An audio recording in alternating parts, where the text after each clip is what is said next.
오늘 예배에 최고의 은혜를 누리시는 날 되시기를 축원드립니다. 우리는 기억해야 됩니다. 또 생각해봐야 됩니다. 영적인 싸움이 누구와의 싸움이냐, 그것을 알아야 돼요.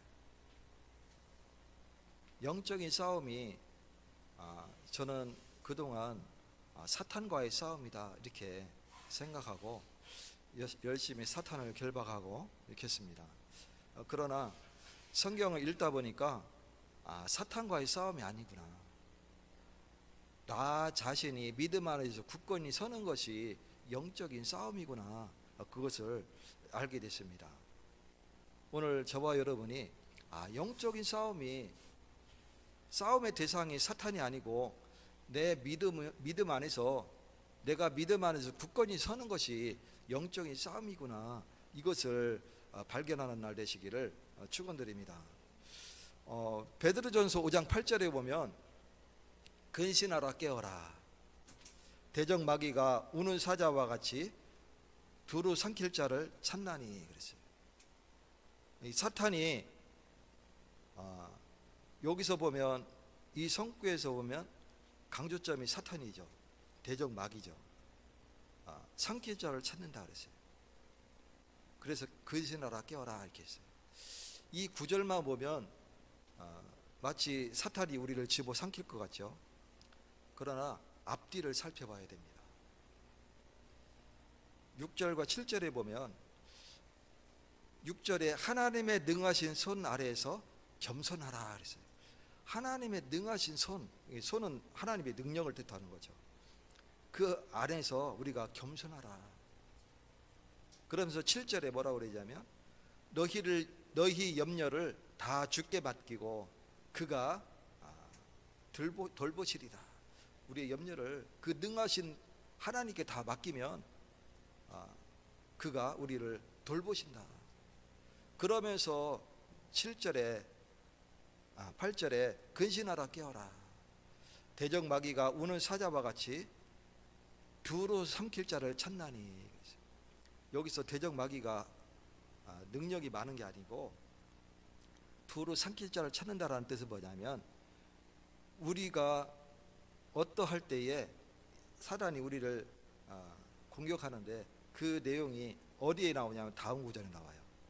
9절에 보면 너희는 믿음을 굳건히 하여 그를 대적하라. 그를 대적하라 할 때 그 대적은 싸우라는 얘기가 아니에요.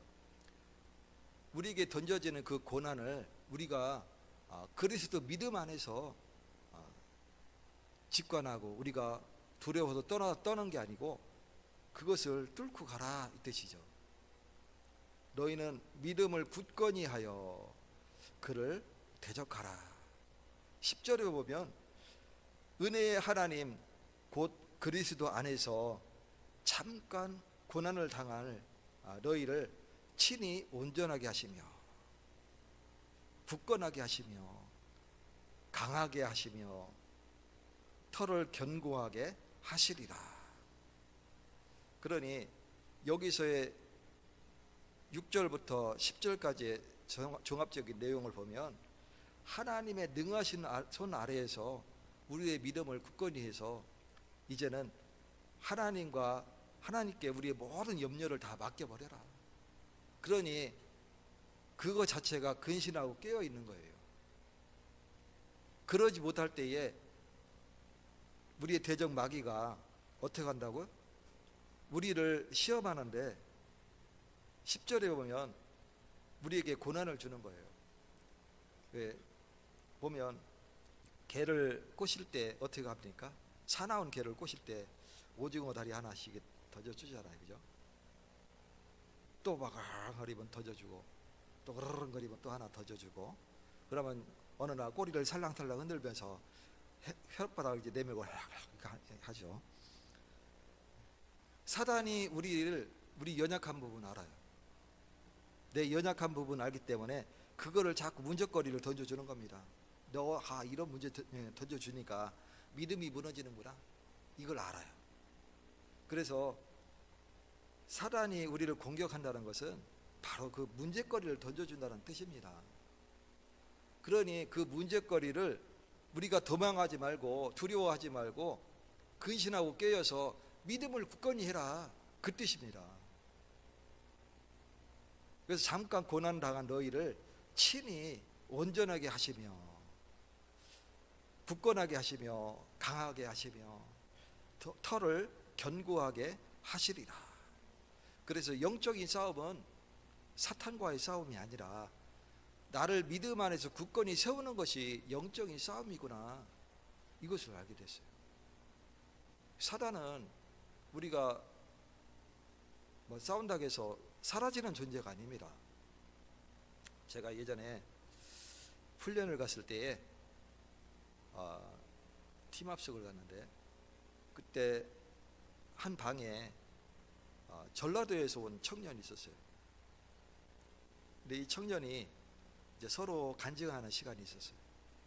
어쩌다 이렇게 여기까지 이렇게 잘 인도받아서 왔느냐, 그래서 쭉 얘기하는 그런 시간이 있었는데, 자기 소개를 하면서 그랬어요. 이 청년이 하는 얘기가 뭐냐면, 자기는 어릴 때부터 그 뭡니까, 밤에 가위 눌림, 가위 눌리는 게 이 사람은 너무 심해서 눈 뜨고 당하는 거예요. 우리는 꿈에 눌리잖아요, 그죠? 가위 눌리자. 근데 눈 뜨고 당하는 거예요. 시커먼 것이 나와서 구름처럼 와가지고 손같이 생긴 게 쑥 뻗어가지고 자기를 누른다는 거예요. 매일같이 그래 되니까 부모님이 자기 어릴 때 이러다가 아들 잡겠다, 그래서 우리 다 같이 교회 가자 해가지고 다 같이 교회로 갔답니다. 올바른 선택을 했죠. 갔는데 교회 목사님이 하시는 말씀이 예수 이름 부르짖어라. 예수 이름 부르짖으면 사라진대요. 근데 또 며칠 있으면 또 온다는 거야. 또 예수 이름 부르짖으면 사라지고 또 오고 사라지고 또 오고. 그러니 남들 볼 때는 신앙생활 잘하는 것 같이 보여요. 믿음이 굳건한 것 같이 보이죠. 그래서 소년부에 있을 때는 소년부 회장도 하고, 중등부에 있을 때는 중등부 회장도 하고, 고등부 회장도 하고, 대학부 회장도 하고, 지금 청년인데 청년부 회장도 하고 이랬대요. 그러다가 부산에 집회가 있을 때에 거기에 참석을 한 겁니다. 거기에 참석을 해서 그리스도 모든 문제 해결자, 완전히 예수가 그리스도라는 말에 완전히 이 사람이 깨진 거예요. 내가 지금까지 교회를 다녔지만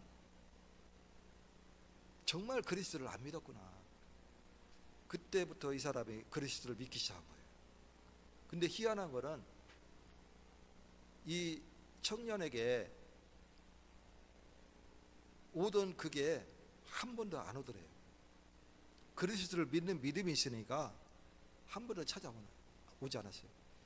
그러면서 1년 뒤에 또 찾아왔대요. 1년 만에 찾아온 그 뭡니까, 가위 눌림. 평생을 당해왔으니까 알잖아요. 그 느낌이 다 오더래요. 밤에 자다가 누워있는데. 그래서 이제 깨어서 눈을 뜨고 있는데 시커먼 구름 같은 게 제 앞에 위에 탁 나타나더니 누르려고 손을 이렇게 하는데 누르지를 못하고 자기 위에서 바로 떨다가 싹 들어가고 떨다가 싹 들어가고 그러더래요. 너무 놀래가지고 자기는 뭐 예수 이름 부르짖는 것도 잊어버렸대. 1년 만에 안 나타나다가 갑자기 또 나타났으니까 또 예전같이 다시 돌아가는 거 아닌가 싶어서 지금 아무것도 할 수 없는 그런 상태죠. 근데 소위 바로 떨다가 속 들어가고 하니까 속으로 생각이 들었어요. 어떤 생각이 들었냐면, 내 안에 예수님이 있으니까 건드리지 못하는 거구나, 그 생각만 했대. 그랬더니 이 시커먼 것이 그 생각만으로 싹 사라지고 없어져 버린 거예요. 이 청년이 뭐 사단을 결박하거나 뭐 아무것도 없었어요. 그냥 내 안에 예수님이 함께하고 계시는구나, 그 믿음이 그 청년을 살린 거예요. 그 뒤로는 지금까지 한 번도 나타나지 않았다고 청년의 고백을 들었습니다. 그래서 영적인 싸움은 사탄과의 싸움이 아니라 내가 믿음 안에서 굳건히 서는 것이 영적인 싸움이구나, 이것을 알게 된 거예요. 저와 여러분, 믿음 안에서 굳건히 서시는 날 되시기를 축원드립니다. 오늘 본문에 나오는 이 종교 지도자들은 어떻습니까? 이들은 하나님의 말씀보다 사람이 만든 이 전통에 더 중요하게 여겼어요. 그렇기 때문에 이 말씀은 하나님이 우리와의 사진 맺은 언약 아닙니까? 그 언약의 말씀보다 뭘 더 중요하게 여겼냐면 사람의 전통이, 유대인 전통이 더 중요하게 생각하게 된 거예요. 그 결과 계명은 사라지고 신앙은 형식만 낳게 된 그런 모습들을 보게 됩니다. 우리는 기억해야 됩니다. 하나님의 말씀이 나를 살리고 그 말씀의 주인공 되신 예수 그리스도가 나의 생명됨을 우리는 기억해야 됩니다. 우리는 무엇을 어떻게 해서 사탄을 이기고 그리고 영적인 싸움에서 승리하는 게 아닙니다. 믿음으로 승리하는 거예요. 저와 여러분이 예수 그리스도를 믿는 믿음 안에서 오늘도 굳건히 서시기 바랍니다. 오늘 6절에 보면 그 부모를 공경할 것이 없다 하여 너희의 전통으로 하나님의 말씀을 폐하는도다. 예수님이 말씀하시는 거죠. 8절에 보면 이 백성이 입술로는 나를 공경하되 마음은 내게서 멀도다. 이사야의 말씀을 인용하신 거죠. 이 바리새인들만의 문제가 아닙니다. 우리의 문제이기도 합니다. 그래서 모든 시대의 교회가 정말 경계해야 될 게 뭐냐면 전통이에요. 그 중심에 말씀이 있어야 되는데 전통을 따르는 거예요. 부활절 이제 얼마 남지 않았는데 부활절마다 계란을 삶아서 이렇게 나눠주고 있어요. 우리도 재작년까지 그거 했잖아요, 그죠? 근데 작년까지 했습니까? 근데 그게 사실은 이교 문화에서 온 거예요. 복음 아닙니다.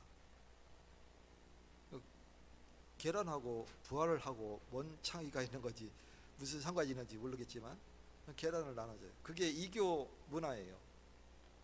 이교도 있다가 복음으로 들어왔는데 옛날에 그 전쟁 시대 때에 전쟁 났을 때 이 노 부부가 부활절 되면 이제 계란을 나눠주던 그게 있었어요. 근데 그러다가 전쟁이 나서 전쟁통에 헤어졌어요.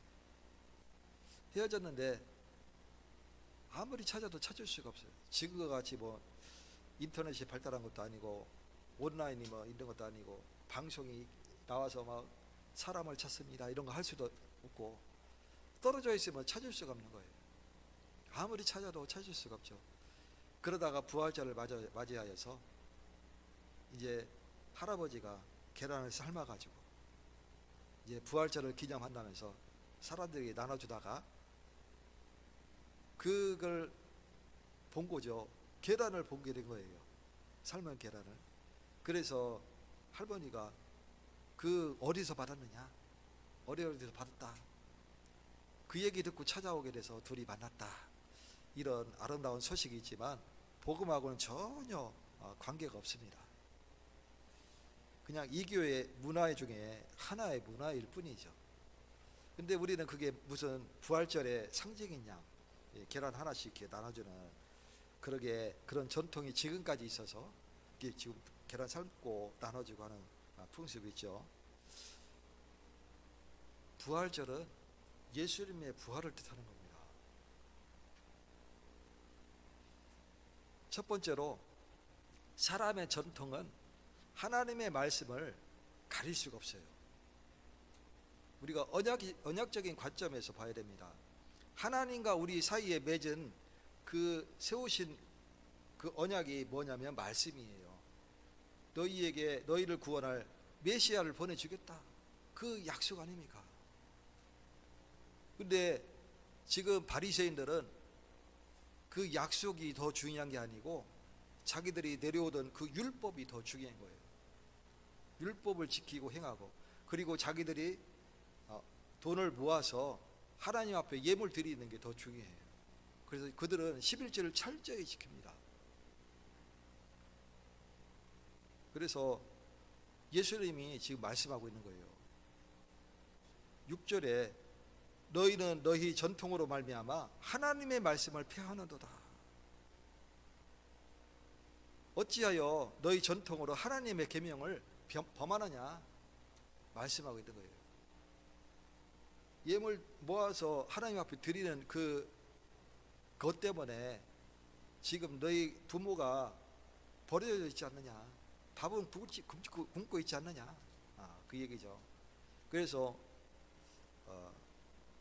지금 부모 공경하는 그것을 잊어버리지 않았느냐, 그 얘기입니다. 이 당시도 바리새인들은 가난했어요. 우리가 착각하는 게 바리새인들은 부자일 거라고 생각하지만 가난합니다. 지금도 이 바리새가 있죠. 이스라엘에 가면 히시딤이라고 하죠. 그 인구가 한 30만 명 된다고 합니다. 어마어마한 숫자죠. 이 사람들은 국가에서 얼마만큼의 보조금을 줘요. 그러지 않으면 살아갈 수가 없어요. 일을 하지 않아요. 이때 당시 바리새인들도 마찬가지예요. 말씀만 연구하는 거예요. 어떻게 율법을 지키고 행하고, 이게 뭐 그런 연구죠. 그래서 나온 게 토라 아닙니까? 그래서 말씀만 연구하고 율법을 철저히 이렇게 하고 해석하고 하는 일들이 그 사람들이 그겁니다. 지금도 그 사람들 허름한 집, 우리 그 월세방, 단칸방, 그것도 칸도 작은 그런 데서 바글바글 모여 있어요. 사는 게 참 아름답지 않습니다.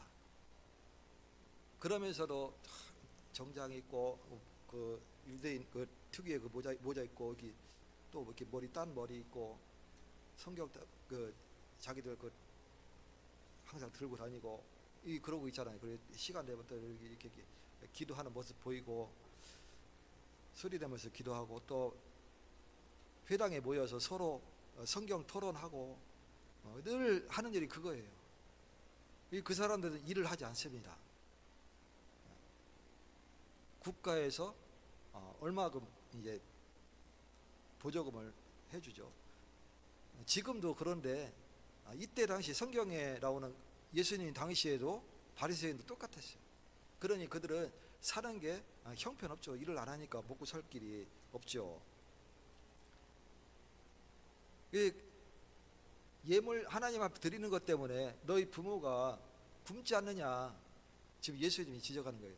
부모를 공경하라 했는데 그 율법 때문에 너희 가족 지금 죽어가고 있지 않냐, 굶고 있지 않느냐, 그 얘기죠.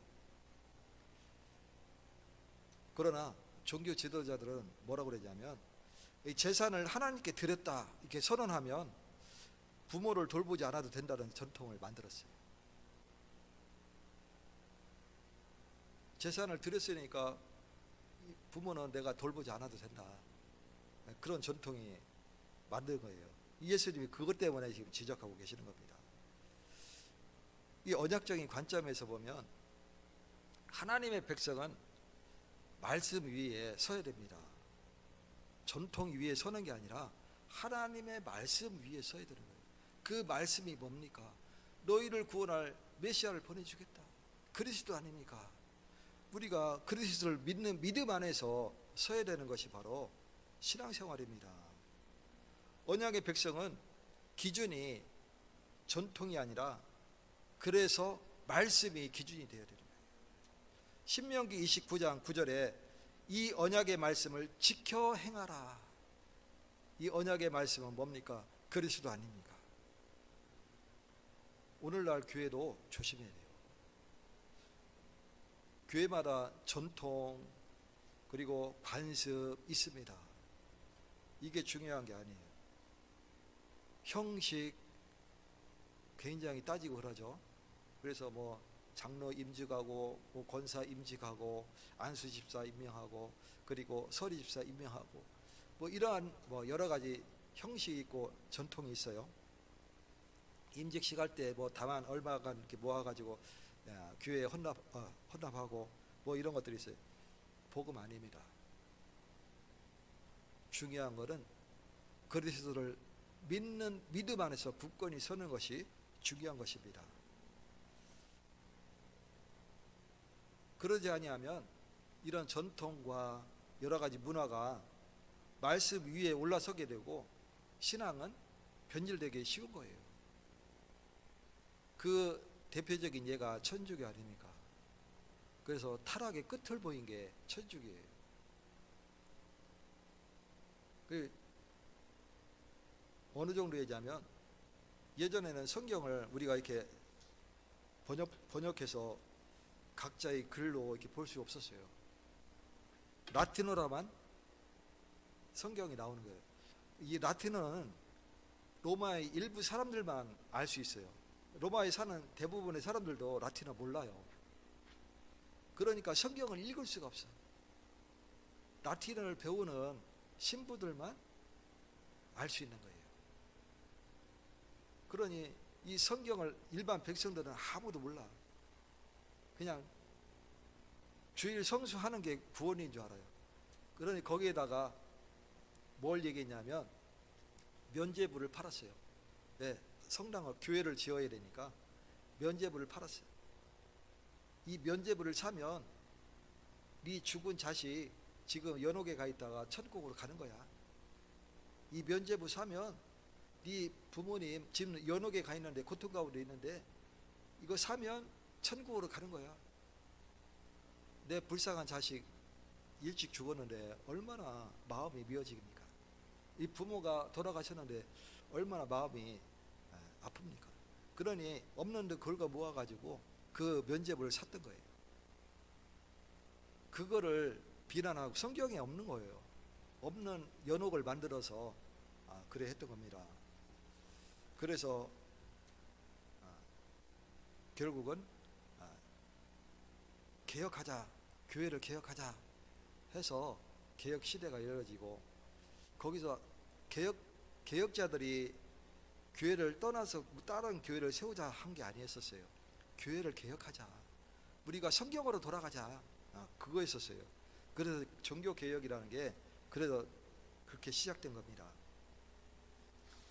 오늘 저와 여러분이 그리스도 믿는 믿음 안에서 굳건히 서시는 축복을 누리시기 바랍니다. 그러면 두 번째는 우리가 복음적 관점에서 봐야 돼요. 우리가 믿는 믿음 안에서 그리스도를 믿는 그 복음적 관점에서 봐야 됩니다. 하나님은 입술이 아니라 마음을 보세요. 우리가 입술로 내가 주님 사랑합니다, 주님 믿습니다, 아무리 열심히 해도 하나님은 내 입술 고백이 아니라 내 마음을 보세요. 히브리서 4장 12절 하나님의 말씀은 살았고 활력이 있어 좌우에 날선 어떤 것보다 예리하여 내 영과 혼과 관절과 골수를 쪼개기까지 하며 내 마음과 생각을 판단하신다 그랬어요. 예전 성경에는 관찰하신다 이렇게 되어 있죠. 주님은 나를 다 새롭게 하시고 내 마음을 보시는 거예요.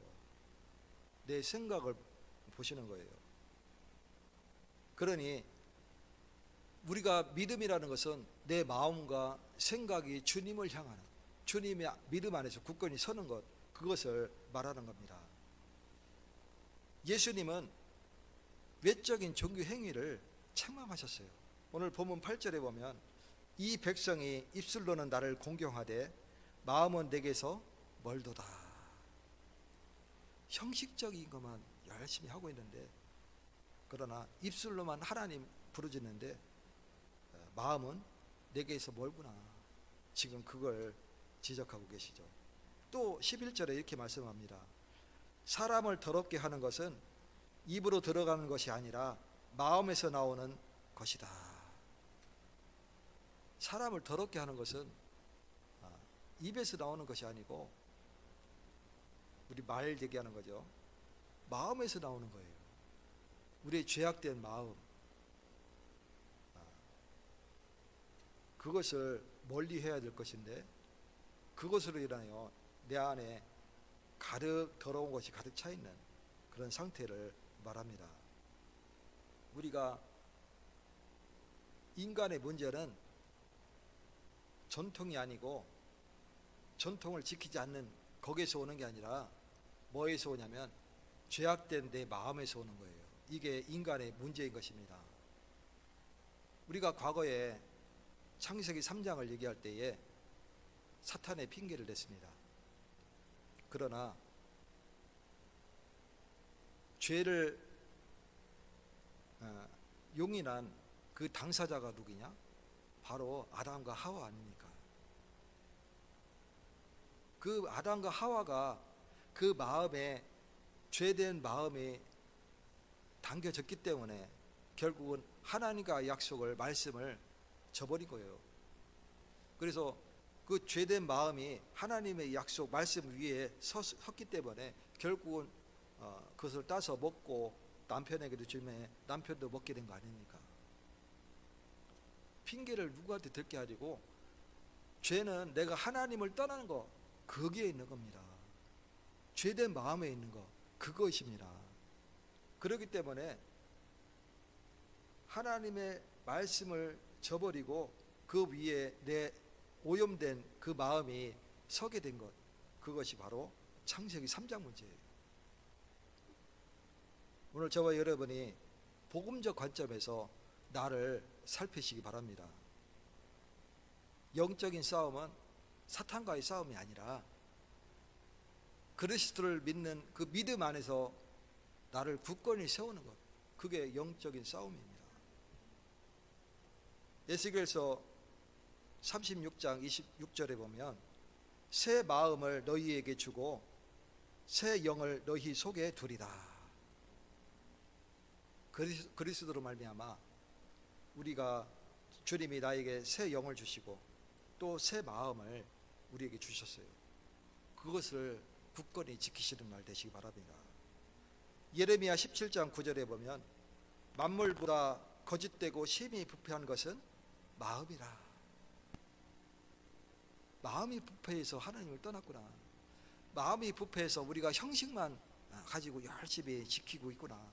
율법을 지키고 있구나. 우리가 되짚어 봐야 돼요.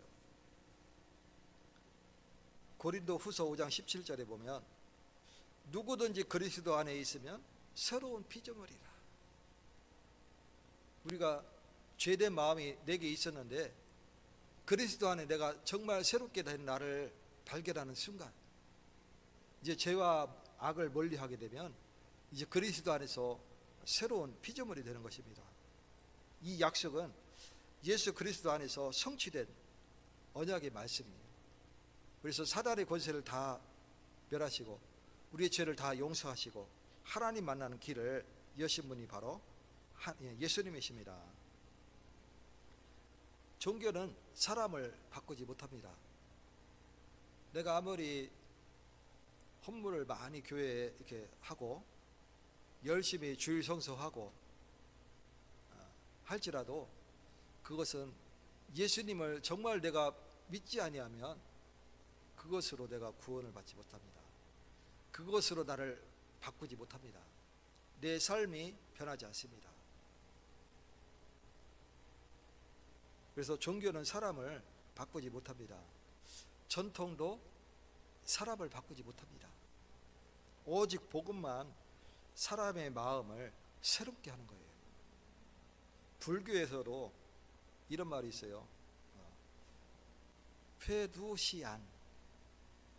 이 뭐냐면 마음을 돌리면 피하니라, 이런 말 들어보셨죠?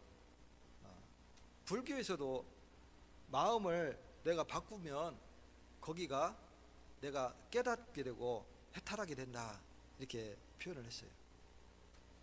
근데 복음을 가진 우리가 마음이 죄된 마음이 있고 악된 마음이 있다면 결국은 세상을 떠나지 않고 세상 가운데 내가 물들어서 세상과 동화돼서 살아가는 그런 모습을 보게 되죠. 우리가 세상 속에 살아가지만 세상에 물든 게 아니라 세상을 변화시키는 자가 되어야 돼요. 그런 사람이 믿음 안에서 굳건히 서 있는 사람이에요. 그런 사람이 영적인 싸움에서 승리한 사람이에요. 복음 위에 서지 않으면 신학은 결국 뽑히게 되는 겁니다. 에베소서 마태복음 15장 13절, 오늘 본문 13절에 보면 하늘에 계신 내 아버지께서 심지 아니한 것은 뽑힐 것이다, 이렇게 말씀합니다. 하나님이 우리에게 주신 그 말씀이 아닌 것은 결국은 다 뽑혀지게 됩니다. 하나님이 심으신 신앙은 복음 위에, 말씀 위에 세워진 바로 그 믿음입니다. 에베소서 2장 8절에 너희가 은혜로 인하여 믿음으로 말미암아 구원을 받았으니,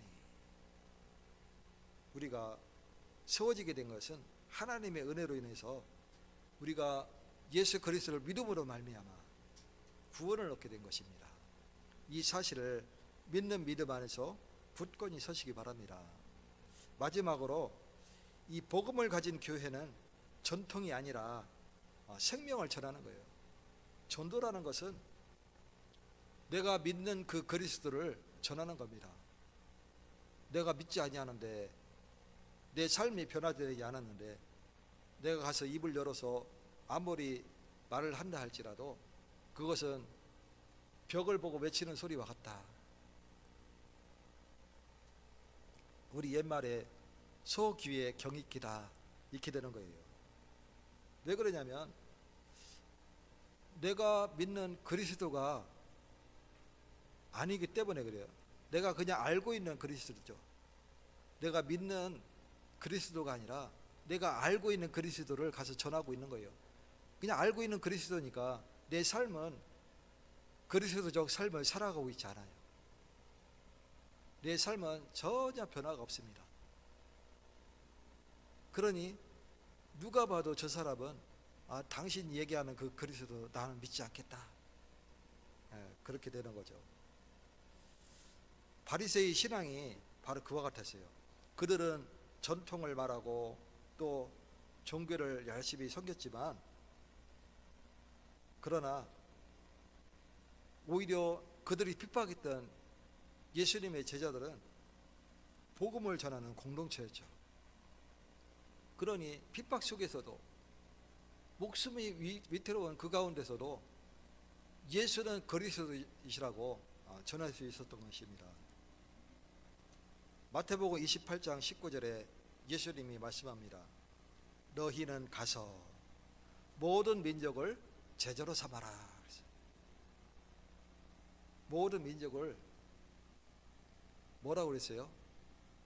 가서 전통과 또 여러 가지 문화를 가르쳐 지키게 해라, 이렇게 하지 않고 제자 삼으라 그랬어요.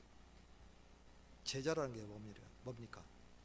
그리스도를 믿는 그 믿음 안에서 굳건히 선 제자를 말하는 거예요. 오늘 저와 여러분이 그리스도를 믿는 믿음 안에서 수많은 사람들을 제자 삼으시기 바랍니다.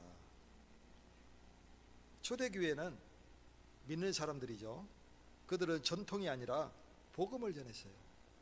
예수 그리스도 그 증거를 가지고 전했던 겁니다. 고린도전서 1장 23절에 우리는 십자가에 못 박힌 그리스도를 전하니, 십자가에 못 박히신 그리스도를 전하니 현장에 나가니 수많은 역사가 일어나게 됐던 거예요. 성경에 우리 사도행전에 보면 가는 곳마다 역사가 일어나지 않습니까? 어찌 그렇게 됩니까? 성령이 함께 하시니까.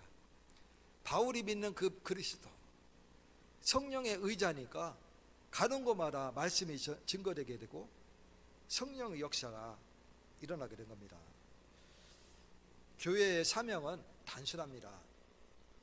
문화도 아니고 전통 유지도 아니고 예수 그리스도의 복음을 전하는 것입니다. 우리 예사랑교회가 예수 그리스도의 복음을 전하는 정말 믿음 위에 굳건히 선 교회가 된 줄 믿습니다. 오늘 하루도 이 언약의 말씀을 굳건히 붙잡으시기 바랍니다. 결론적으로 우리의 신앙의 기초는 전통도 아니고 습관도 아니고 또 종교적 형식도 아니고 무엇입니까?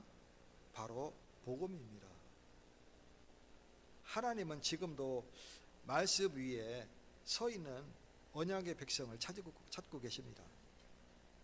요한복음 8장 31절, 너희가 내 말에 거하면 참으로 내 제자가 되고.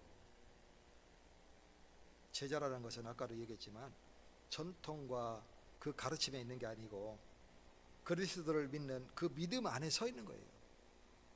에베소서 6장 17절에 성령의 검 곧 하나님의 말씀을 가지라 그랬어요. 성령은 하나님의 말씀입니다. 사도행전 1장 8절에 오직 성령이 너희에게 임하시면, 이 말씀은 이 복음의 말씀이 내 안에 임하면 너희가 권능을 받고 땅끝까지 내 증인이 되리라. 그리고 온 땅에 예수 그리스도 복음을 증거하라고 부르셨습니다. 사람의 전통이 아니라 하나님의 말씀 위에서 복음을 붙들고 복음을 전하는 참된 언약의 백성이 되시기를 예수 그리스도 이름으로 축복합니다. 하나님 감사드립니다. 하나님의 사랑이 우리에게 임하시고 우리의 마음이 믿음 안에서 굳건히 서게 하시고 이제는 온 땅에 우리의 믿음을 전하는 축복된 사람으로 인도하시니 감사드립니다. 오늘도 주일 예배를 하나님 앞에 거룩히 드리오니 주께서 영광 받아 주시옵소서. 우리가 나아가는 모든 걸음에 주님이 동행하시고 오직 예수 그리스도만 증거할 수 있도록 축복되게 하여 주시옵소서. 예수 그리스도 이름으로 기도 올리옵나이다. 아멘.